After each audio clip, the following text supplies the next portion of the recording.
Dr. Narsinga, Professor of Physics, Dean Research and Development, Marri Reddy Institute of Technology and Management. So today's topic is how we can characterize the nanoparticles. To characterize means it requires accurate information regarding the crystal structure, morphology, shape, and how the phase will be. So these all required for desired nanoparticles, where the size, everything we have to know using the characterization of these nanoparticles. Earlier class we studied about preparation methods. There is a different type of preparation methods, like chemical methods as well as physical methods. So after preparing the nanoparticles, we have to characterize those nanoparticles. Is it require means what we used, that material is came or not? We have to know using these characterization techniques. So the importance of nanoparticles, that's characterization, is to decide how significantly it will change with the properties. That is, it depends on the size and shape. Depends on these two parameters, the physical properties or chemical or mechanical properties, everything is changed according to nano size. So if a bulk and nano, there will be totally different properties. So that depends on the shape and size of the material.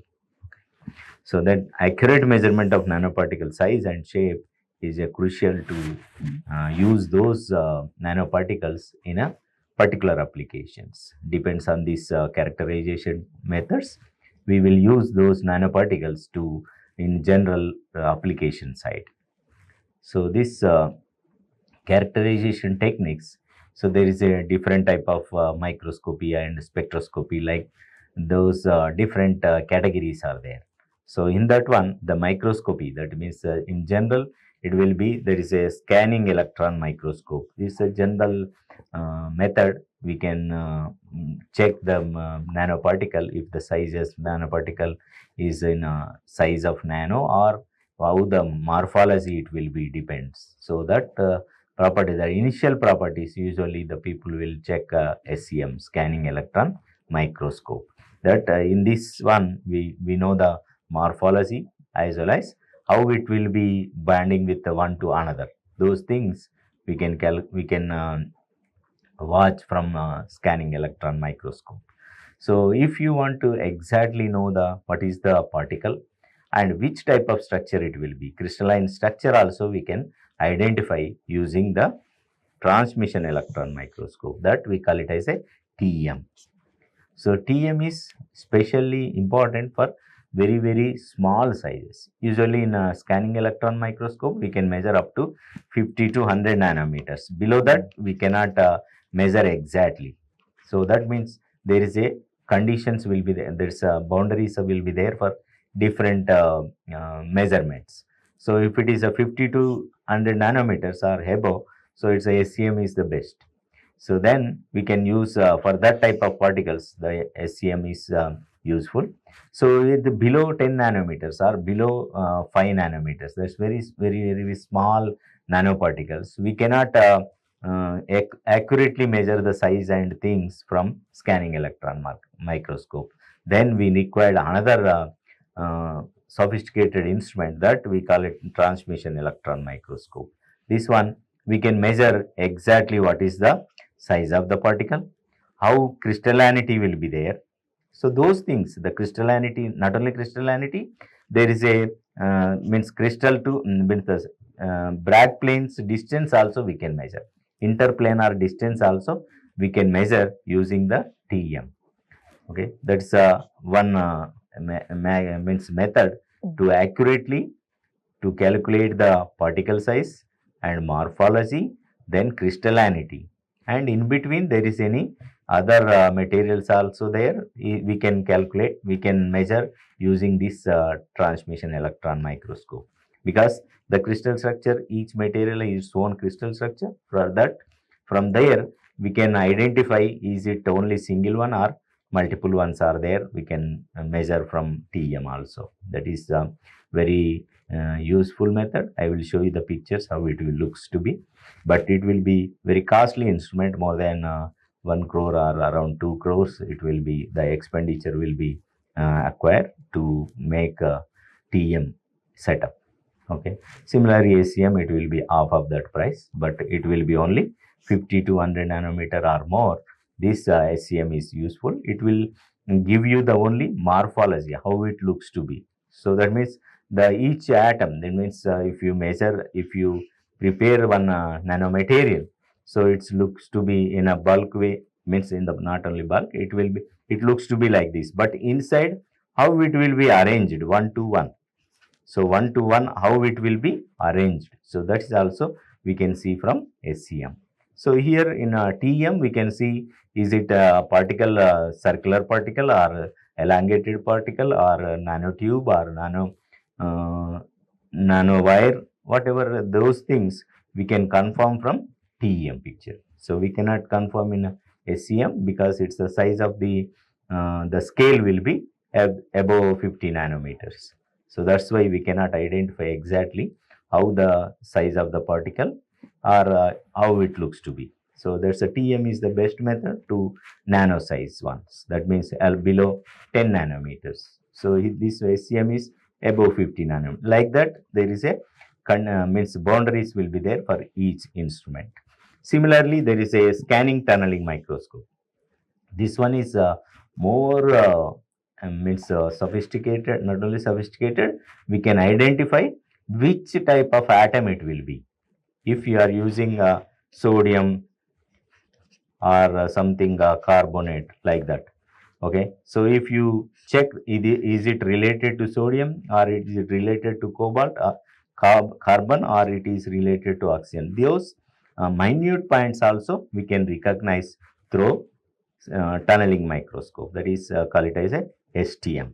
So these are the microscopic instruments we can use to identify the nanoparticles. Usually this TEM and STM, so it's very useful for nano size, whereas SCM, it will be for bulk, means the powder, polycrystalline one. If more than 1 micrometer or 10 micrometer also, we can use the SCM.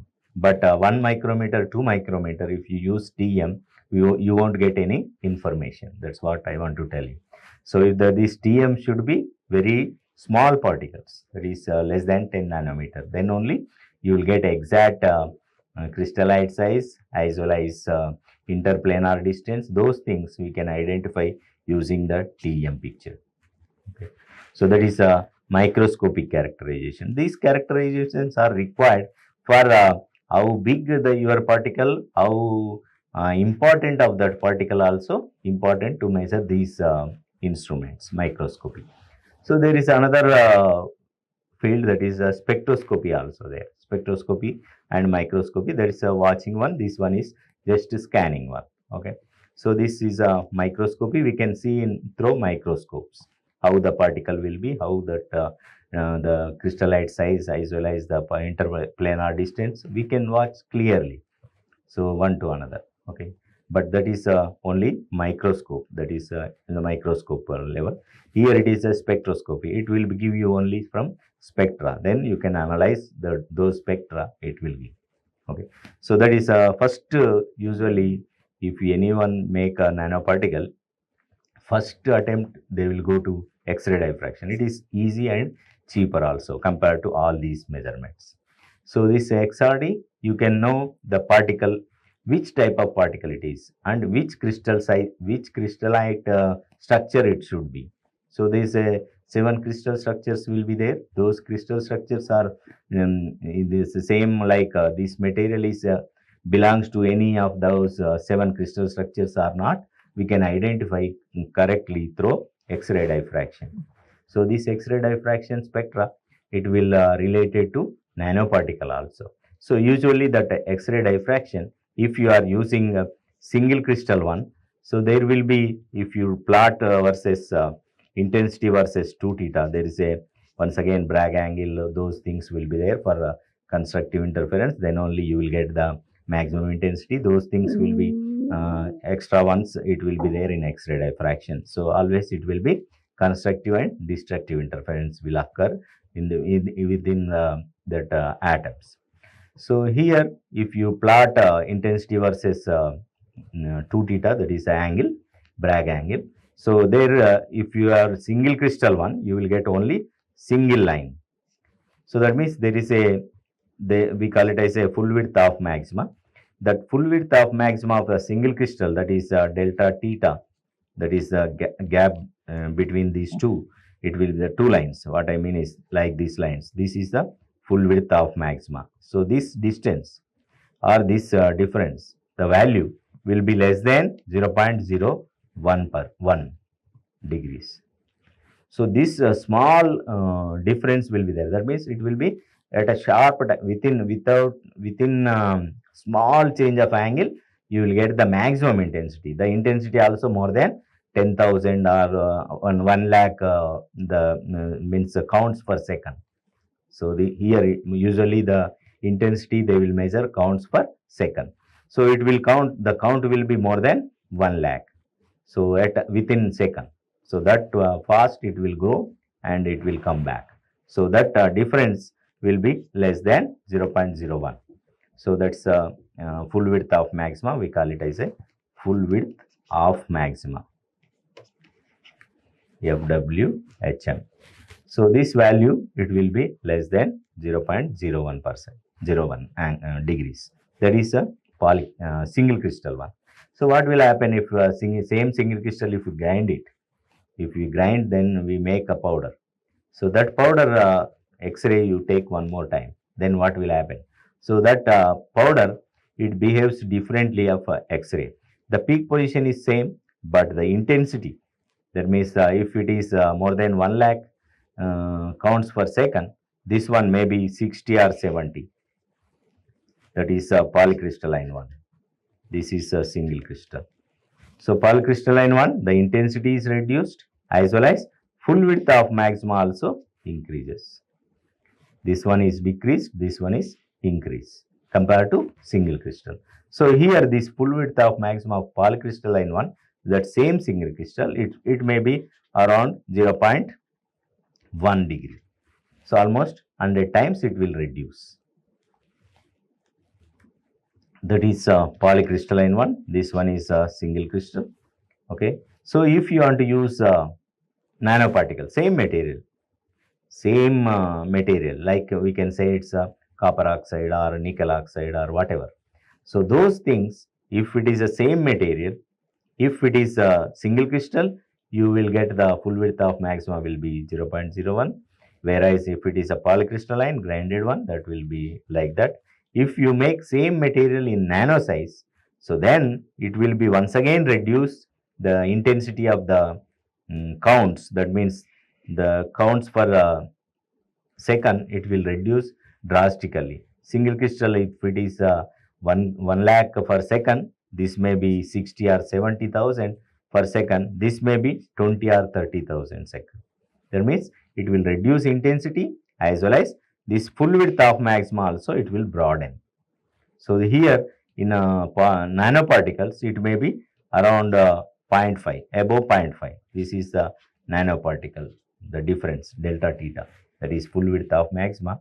It will be more than 0.22, like that. It depends on the value, that is a 0.5. This full width of maxima is increased, then your particle size should decrease compared to these values. That is a single crystal, polycrystalline, nanoparticle. In nanoparticle also, if you are getting 2, this full width of maxima, then you will get around 1 or 2 nanometer of particles. That is a crystallite size. They will calculate using this single crystal. They will calculate the crystallite size.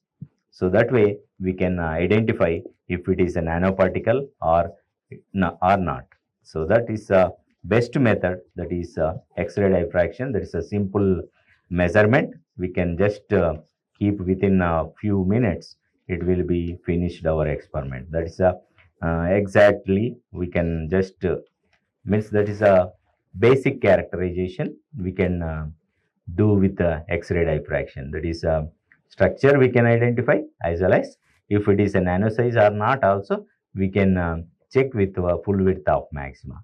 So these two parameters we can calculate from the X-ray diffraction. Then there is a lot of calculations will be there. That is X-ray structure, which structure it will be.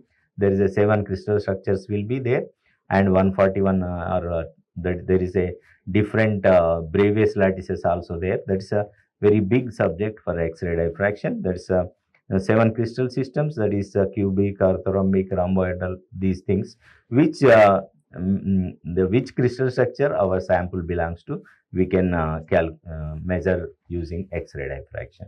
That's a spectroscopy related one. There is another one is X-ray photoelectron spectroscopy. That is, we call it as XPS. So here we can calculate the valency of the material. Valency. If it is manganese is there, there is a 2 and 3, 4, 5. Like there is a different type of valences are there. So we can calculate how much. Means Mn3 plus is how much, Mn4 plus is how much. We can calculate those valency calculation also. Not only composition, the valence also we can identify using this XPS. That is another spectroscopy related measurement. That is X-ray photoelectron spectroscopy. So from here we can calculate the valency of that material, how much valency is there. That is Cu is there. If you dope with some other, then the valency is means compensated or not. We can identify those parameters using X-ray photoelectron spectroscopy. There is a UV, that is optical spectroscopy. This is a optical one, UV. So here we can identify where that if it is a nano size means the optical maxima will reduce to lower wavelength side. Those things we can compare directly the bulk to nano using this spectroscopy, and we can calculate there is a activation energy. What is activation energy between the electron? If we jump one place to another place, how much energy it requires? Those things we can calculate using UV spectroscopy. So that's another way of calculating the material properties using this spectroscopy detection. So another one is FTIR spectroscopy, that is Fourier transform infrared spectroscopy. So with this we can calculate, we can identify, is there any OH groups are there, carbon groups are there. We can identify those extra related groups. We can identify using FTIR spectroscopy compared to our sample. There is extra components are there or not, we can check with that FTIR.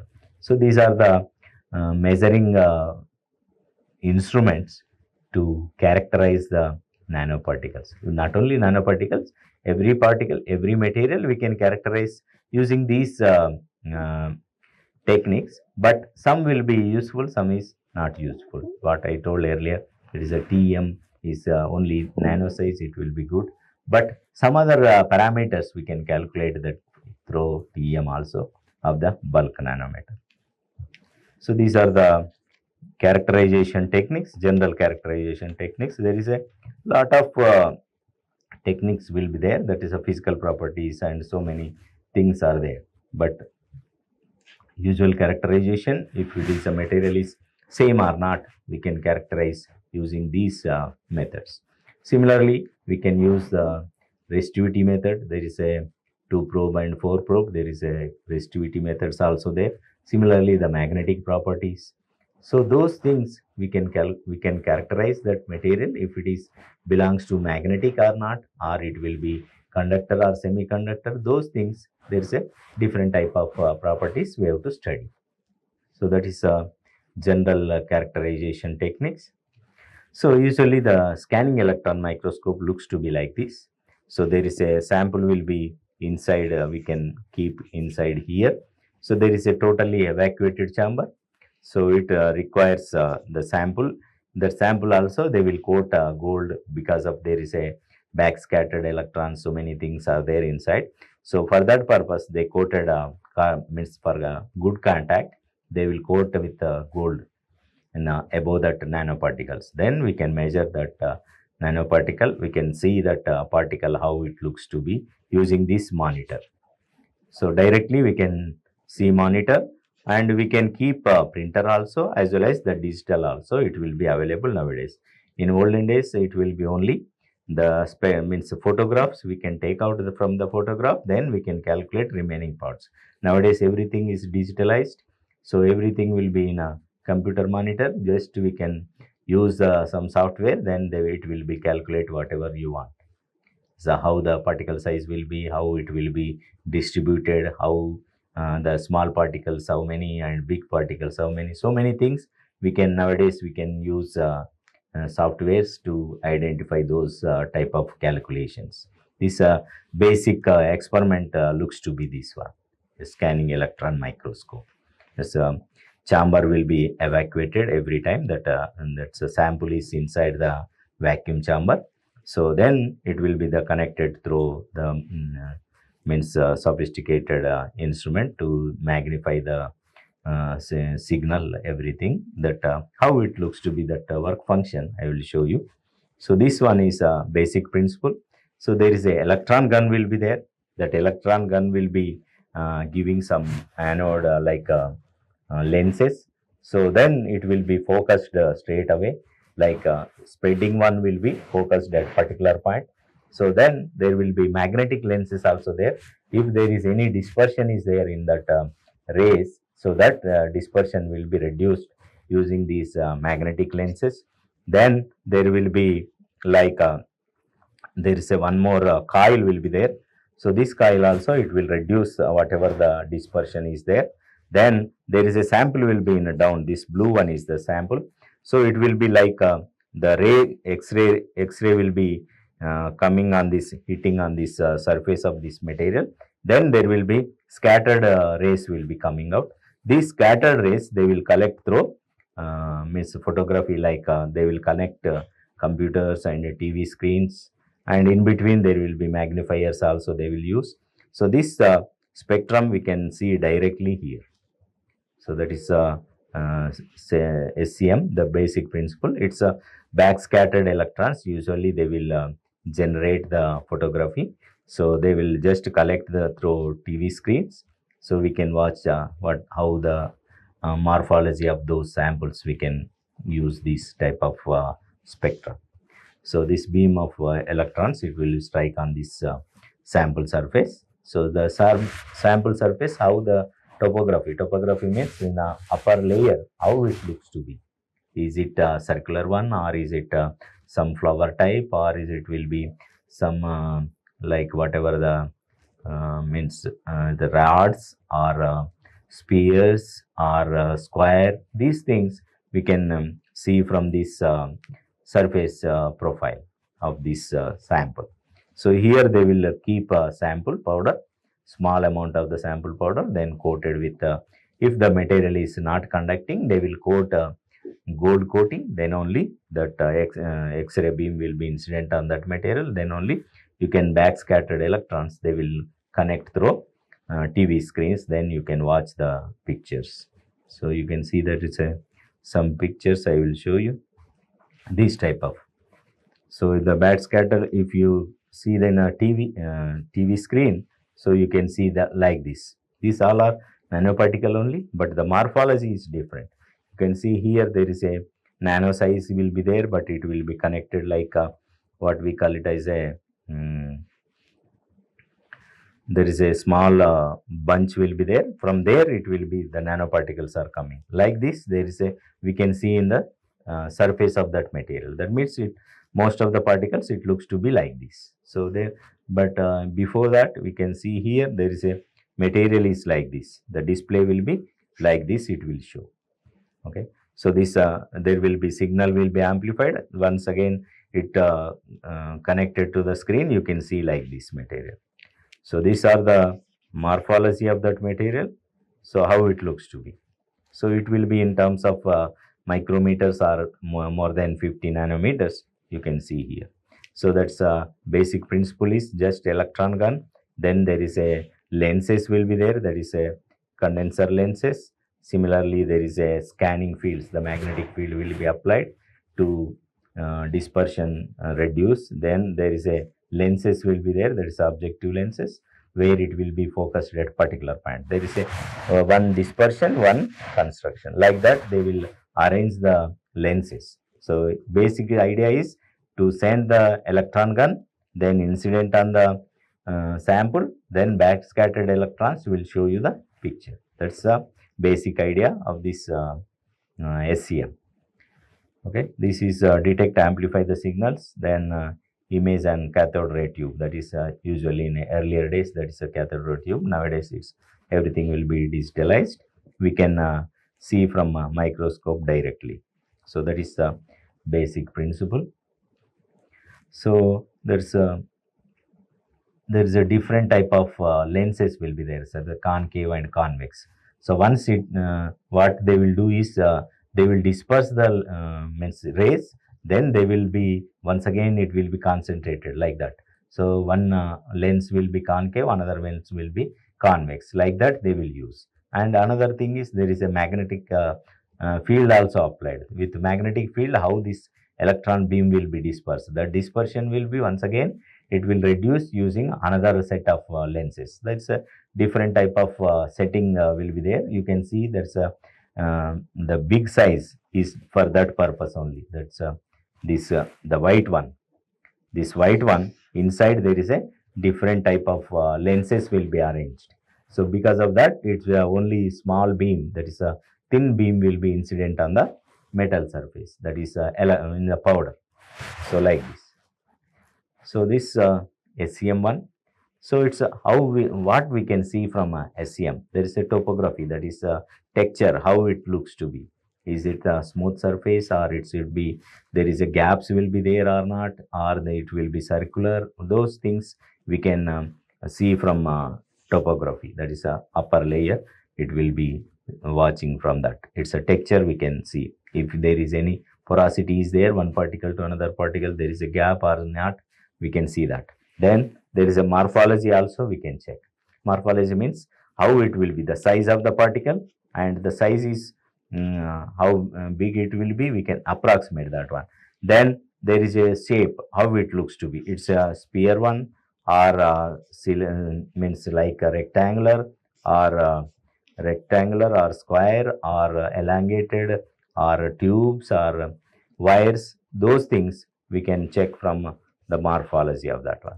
Then there is another adjustment, another setup will be there for SEM. There is a EDAX. There is one more attachment. Using that EDAX, we can calculate the elemental composition also of the sample. Elemental composition means if you are using copper oxide nanoparticle. So element means copper, how much copper is there, how much oxygen is there. We can identify using this EDAX one, electron diffraction analysis, EDAX. So that's another extra arrangement will be there for this SEM. So for that, using that one, we can elemental composition also we can see from this spectrum SEM. And arrangement of present within sample, crystalline structure. That means all the particles are clearly seeing or not. Sometimes it will be like a polycrystalline wine, or it will be glassy material also there. So those type of things we can watch from this SEM picture. It's a crystalline structure or not, we can identify here also. That's SEM pictures. Then so this basic principle of SEM. That's how it will be. The image is displayed. The map of distribution of the particles, how it will be. So there is another important thing is there in that spectrum, in that photograph, there will be dark places and bright places. So this bright and dark will be depends on the what I mean is the signal is means the material or the electron beam, how it will be look means incident on here. That's what I mean is the step type things will be there. One particle is up, one particle is down. Then you can see the black and white things there. So that's it's purely because of the incident X-ray beam. So how, if it is a smooth surface, everything will be, you can see clearly. But if there is any small, that is, it is in terms of in micrometers or nanometers. So very small deviation will be there. You can see there is a black and white spots. So this means selecting the particle, selecting the position also very important. Actually, if we are, our sample will be like this, that's a very small area will be there. In that area, we just keep like this particle, small speck will be keep like this powder. So in this powder, if you incident on this one, so there is a bright spots will be there. That bright spots, if you focus more magnified in that area, so you cannot see anything. So then you have to approach like a little darkness one. So that's another important technique, that is how to identify best picture of SCM. That is a very big subject one more time. So that is identifying the picture, good picture is also good talent to make that good pictures. That is, if the bright spot, then you cannot see any magnified one. So there is a small dark. If everything is dark also, we cannot see. So the identifying the space also very important to make the SCM picture.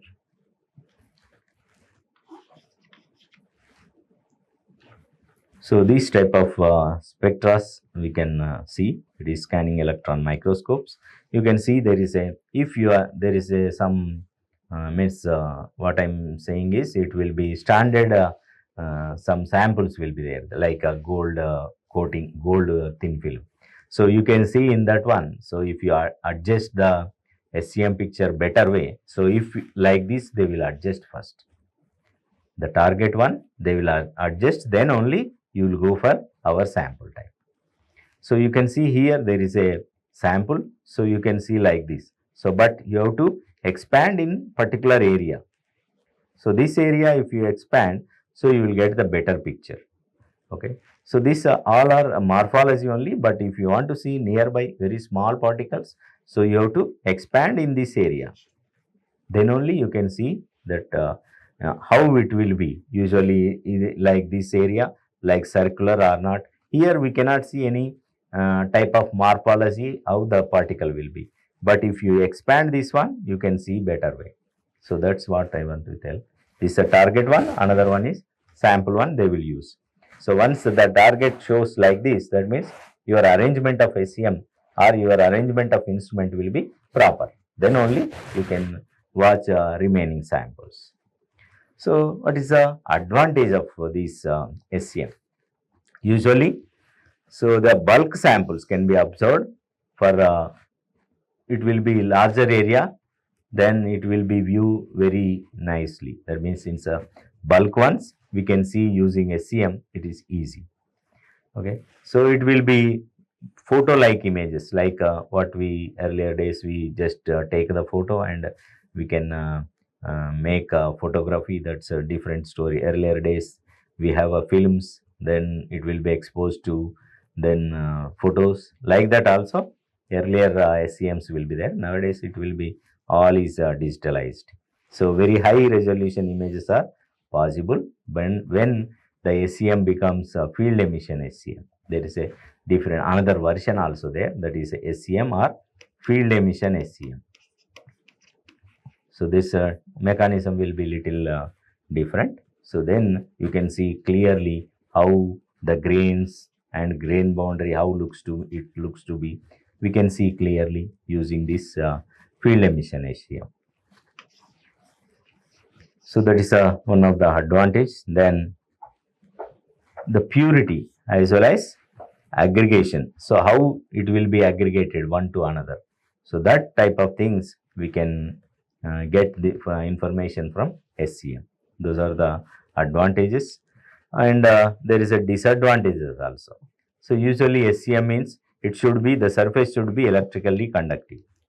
The surface is not conductive, then only they will coat silver for conduction purpose. So the surface should be conducting surface to make that X-ray incident. Then only this SEM will work.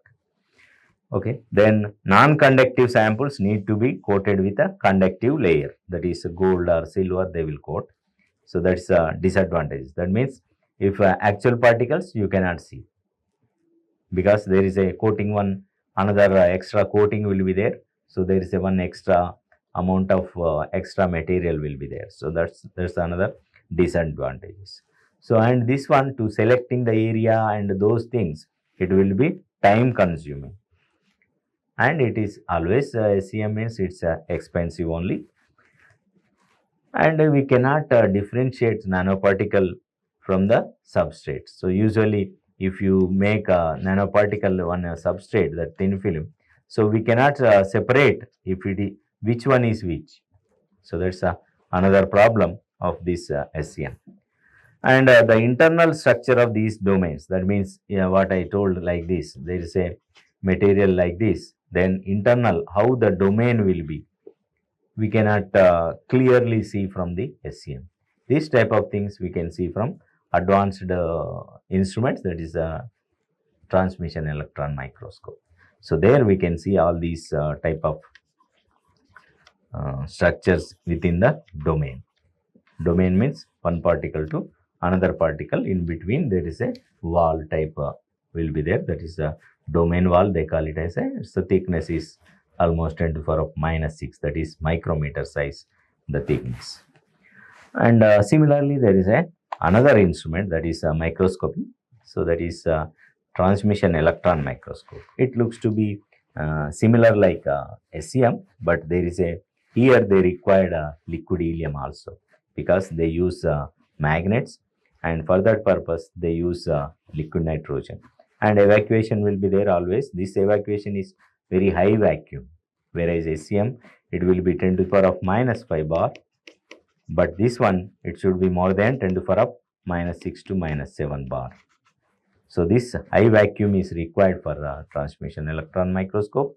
So then it requires liquid nitrogen, and similarly here only the sample will be here only. So then there is a another type of, it will be applied, the screen will be here. So that screen we can identify that image. So here the sample will be actually it may not be downstairs, the sample is in between. The sample is in between. So we can see the where the sample is. You can see here. Yeah. So here actually the electron beam, similar like a SEM only, electron beam, it will passing through the some lenses, the condenser lens, and so many things are there.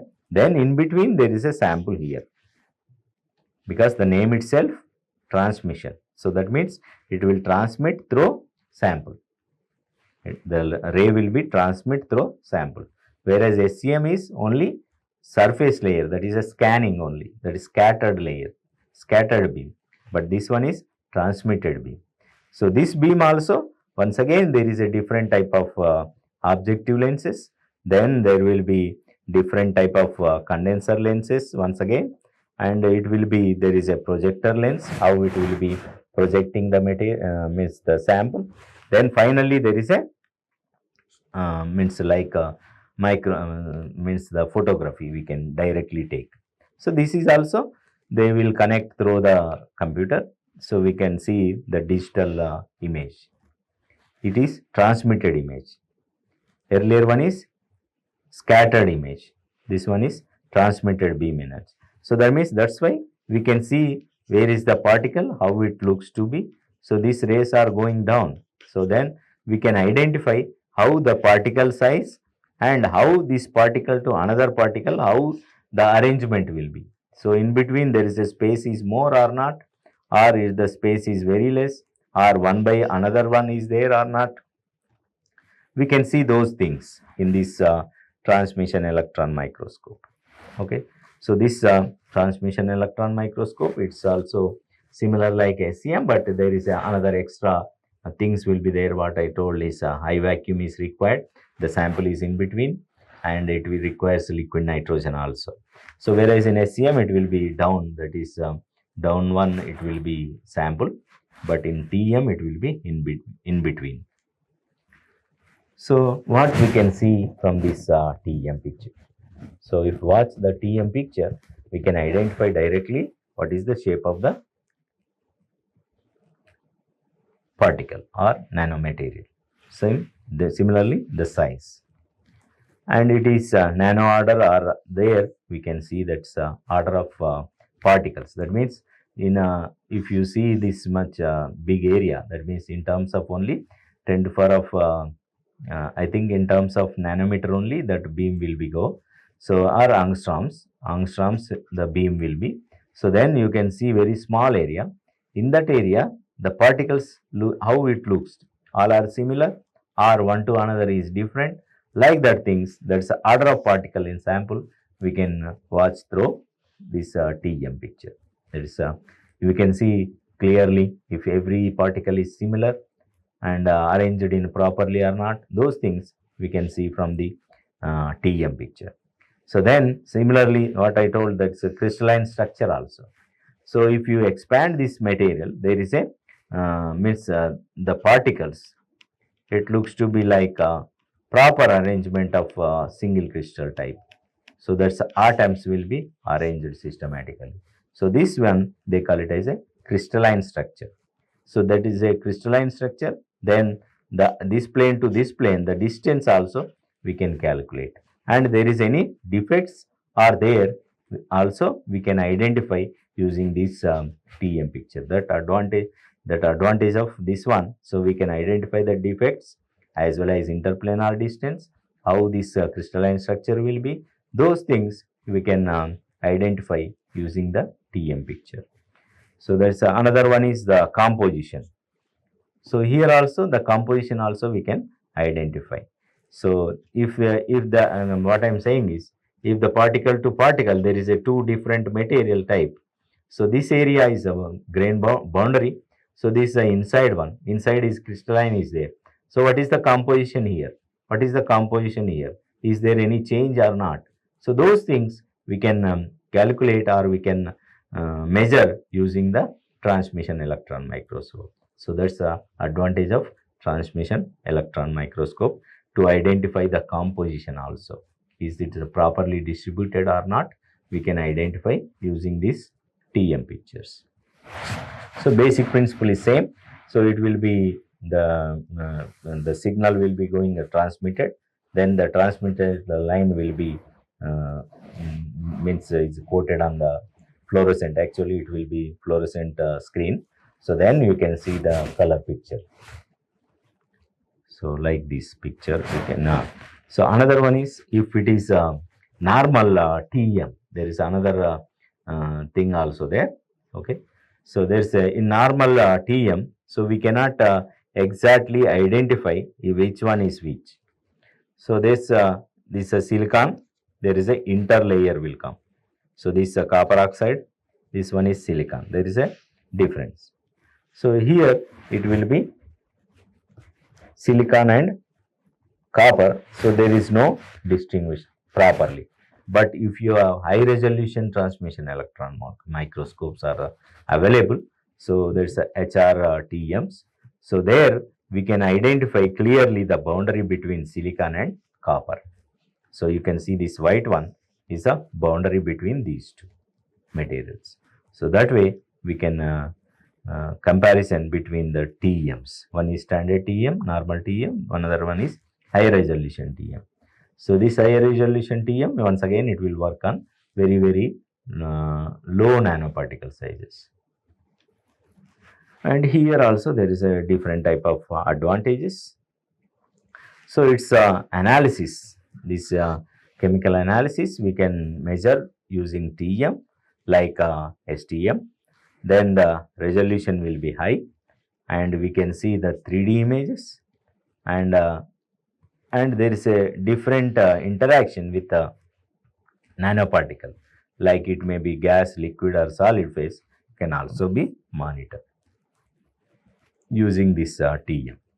And another one is disadvantages, always it will be there. The sample must be able to withstand, and electron beam also high vacuum chamber. So that means if the chamber will be very high vacuum, so then we have to keep that samples and that substrate is a sticky one. So there, otherwise it will be going out from that high vacuum chamber. So that's another problem to measure this TM picture. Once it will gone, the powder, if you keep only glass plate, then when you evacuate in very high vacuum, then the total powder will go out. So then if you measure the TM, total time waste and money waste type. So then you have to stick that materials properly with that. There will be some carbon tape will be there. Using that carbon tape, we keep not only carbon tape, they use like what we call it as a copper mesh. This mesh is in terms of less than 1 nanometer size, the holes, okay, like this. So then the material will be in between. So this material we can use in TM pictures. So they use a small copper mesh. Then we just drop, we keep in a solution type, like a powder is there. Then we keep in alcohol, then keep dilute, then we keep in a copper mesh. That is mesh size will be less than 1 nanometer or like that. So then we can just keep those particles outside the mesh. Then we can keep that small one insert inside the sample chamber. Then we can measure the transmission electron microscope. That's one things. Then there is a sample preparation also necessary. Okay, so for sample preparation, what I am saying is this copper mesh, we have to drop a small drop in that solution one in that copper mesh. Then we have to dry that copper mesh, then only we can use in the sample chamber. That's also, it requires some preparation conditions. So before starting the instrument, we have to go 1 day before, and we have to make a preparation of the sample. Then only we can use that TM picture. Once we started, we have to measure all our samples at a time. That we can keep 4 or 5 samples together. Then we can measure one by one. That's uh, before day also. It will be work will be there, and it will be time consuming. So to make the good picture and to make the good characterization analysis, so we need to patients will be very important for this TEM picture or SCM picture, whatever we are measuring using these ones. So it will be very important. And there is a, always we can say it will be some which of SCM is what, TM is what. So there is a high resolution of bulk specimens. So no need to make a sample very thin. That is bulk ones, we don't need that much. So whereas in TM, we need a high resolution. There is a thin specimens are required. That means 1.2 angstrom to 1.5 angstroms. So these are the commercial instruments, whereas in SCM it will be 20 to 50 angstroms. That is only the sample is like thin, that is a 50 angstrom, it will be enough. So here the 3D appearance of the specimen is a result of the large depth of the field. So here there will be no appearance of the specimen image in 3D. Okay. So there is a capable of very low magnifications. Here it will be very high magnifications, as well as orientations and dislocations. Everything we can measure using the TM pictures. Thank you. So these are the references where I took some of the parts of our slides. So these are the important references. Thank you.